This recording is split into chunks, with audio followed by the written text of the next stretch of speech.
कह रहे बड़े लोग जलसा करने क्यों नहीं आए 129 पे? सलमान अकरम राजा क्यों नहीं आए? बैरिस्टर गौहर क्यों नहीं आए? दीगर लोग क्यों नहीं आए? उनको डर लगता है, अपने घर नहीं जाते, वो किसी और के घर सोते हैं। सलमान राजा तो अपने घर भी नहीं जाते, वहाँ पे तो गश्त वाली गाड़ी चली जाए तो महीना नहीं आता वो घर पे। किससे?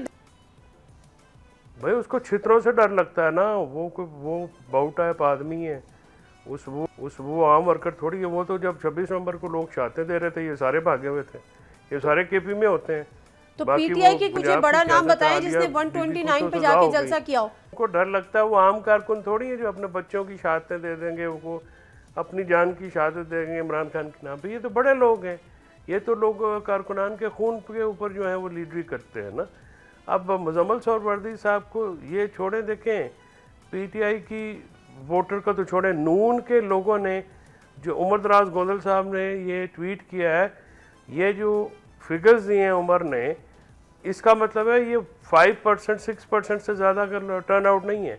मरियम नवाज पे अदम एतमाद है लाहौर का, यानी लाहौरी नहीं निकले मरियम नवाज की कारकर्दगी के ऊपर, उनकी शख्सियत के ऊपर, उनके और तमाम तर मशीनरी और जो है लाहौर की वो लगी हुई है इस इलेक्शन के ऊपर। तमाम तर जो है मुस्लिम लीग के टॉप के लोग वो वहाँ पे बैठे हुए हैं इलेक्शन कैंपेन में, ठीक है। उसके बावजूद टर्न आउट, आप सवाल ये करें, ये सवाल ही नहीं है पीटीआई का, ये तो बिल्कुल ही आप कहें ना कि ये सीधे को उल्टा, उल्टे को सीधा, या काले को सफ़ेद, सफ़ेद को काला कहना है।